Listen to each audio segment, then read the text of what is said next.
Hi, this is Rich Lavens of Eurotherm by Watlow, and today we're going to do a quick tutorial on setting up a Eurotherm Epower SCR. It can look a bit intimidating, but really there is a feature called QuickCode on the SCR that makes setting this up pretty easy. So I'm simulating this in the iTools software, but you would do this right through the push buttons of the unit itself. If you wanted to connect to iTools, there is a configuration port right down here. It does require a special cable, or if you have it enabled with Modbus communications, you can also do it via Modbus. Anyway, I'm going to have a few extra steps here because I am simulating, but I think you'll get the idea. So first thing, we've got our page key. The down and up buttons make parameter changes, and then the enter key. So if I press and hold this page key, I go to access, and then I want to switch to QuickCode. And when I hit enter, the passcode is 4. So it's going to start you out and prompt you. So what language do you want? Well, yes, I want English. Now, again, I can choose different languages by using the up-down keys. So we'll leave it in English, though. Hit enter. Now, with an actual unit, it will know how many power modules are installed in the unit. If you're simulating, you'll have to tell it. So in this case, let's make this internal modules, which they are. And then it's going to say how many. So is it a 1-leg, a 2-leg, or a 3-leg? So in this case, we'll make it 3 legs. So 3 power modules. Do you really want to do this? Yes. And it asks you kind of again. So power modules 3. So again, your unit is going to tell you what your maximum amperage is. So if you ordered a 250 or a 630 or whatever, this will be there. Since I'm simulating, I'm going to tell this it's a 250 amp unit. So that's what we call our maximum current, I being current. So nominal current, this is where people sometimes miss it. They'll have a 250 amp unit, but they're not always switching 250 amps.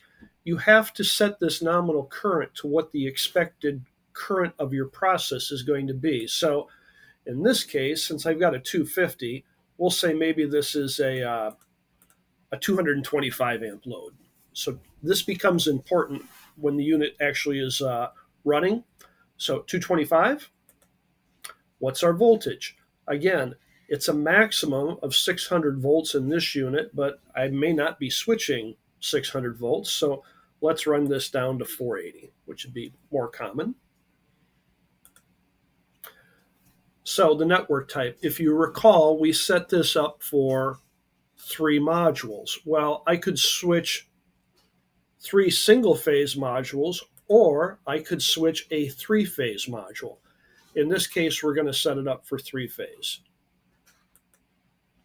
When you select 3-phase, now you'll get what type of coupling is it. So in this case, again, using the up-down keys, I've got some options. We're just going to go to a 3 delta. Hit enter. What type of load is it? We can have a transformer coupled load or resistive. In most cases, with the standard like nichrome heating element, they'll be resistive. But again, that's a selection there, so we'll keep it resistive. How do you want to fire this thing? I can do logic, which is basically on-off control, so to speak. I can do burst variable, which is 0 cross. I can do burst fixed, which is another form of 0 cross, or I can do phase angle. And again, using up-down keys, so we'll leave this in phase angle for now. How do you want to control this, the feedback loop? I can have open loop, control in voltage squared. I can control in I squared. I control in power, volts RMS, so I'm not going to go through all these, but the most common one I run across is voltage squared, so we'll leave it there. Transformer mode. Oh, I'm sorry, transfer mode, my bad. That's a whole nother story, transferring, so we're just going to leave that as none for now. So how do we want to fire this? So we have an analog input 1 function. So normally, if you're using like a 4 to 20 or a 0 to 10 volt input signal to tell this thing where to fire at, this is where we're going to set it up. So we're going to use input 1 as the set point input to the SCR. And again, what is that input signal? The most common one I run across is probably 4 to 20, so we'll leave it there. Analog input 2, again, we can set this up if we want. It's set up exactly like input 1, so I'm not going to rehash that. Analog output, so we have a 4 to 20 coming in, but we could also do a retransmit of the analog output. So again, power would be pretty common, current, but again, it's an analog, basically retransmission. I'm not going to set it up here. There is a digital 2 unit. So again, we could use that for different functions, a standby, or go to a preset. So in this case, maybe I want to use a remote set point, or I want to use a digital button, an external digital button for my alarm acknowledgement. So actually, I'll leave it there for now. And those are the two main ones. There is a relay on this unit. So again, what do I want to use that for? Any alarm, a network alarm, a blown fuse. We're going to leave that as any alarm.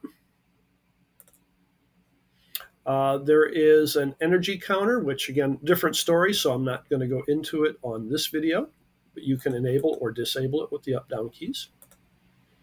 Load management type, again, a little bit of more of another story there, but again, changing this goes into your load management type. That'll be another video. And then finally, do you want to finish this? So yeah, let's finish this up. Do a quick reboot here. You see I'm getting some different displays now. So if I come to my graphical wiring, once I've went through that QuickCode, it does the function block wiring for you, which is really nice. This is the part that intimidates people. If you're trying to do it from scratch, it's like I've got all these blocks. What do I do with them? The QuickCode basically sets it up. So that's a quick tutorial on the QuickCode. Going a little bit into the function blocks, here's the analog input we set up. Again, 4 to 20. If you want to go in and look at that in iTools, you would just double click on the gray header and you could open that block up. Here's that second digital input we used as an alarm acknowledge. So again, that's an external input. Somebody could push a button and acknowledge the alarms. Here's the network block. Behind the network block is a whole bunch of information you can grab over communications. So there's the register addresses, and you can look at the voltage of all three phases, the current, the average current, again, power factor, load impedance. So that's a very useful block. Another useful block is the control block. So if I go into the control block, I have a setup tab. It kind of tells you the phases, the limits and stuff. So one of the things I wanted to point out was the limit tab. If you recall, we set this up for 225 amps. So the current threshold is current squared. So if you look at 225 and you square it, you come up with a limit of 50,625. If you want to lower or raise that limit, you would have to take your current squared. Because of Ohm's law, current squared is just very common. If you go in and we would have left that amperage at 250, this would have been 250. Then you would have had to come back in, lower it to 225, and then remember to go in and change your threshold limit. So if you're going through the QuickCode and you put your nominal current in there correctly, it will do this limit for you. Kind of an important little thing that gets overlooked occasionally. Down here we have our modulator block. If we double click, you can see I'm in burst variable.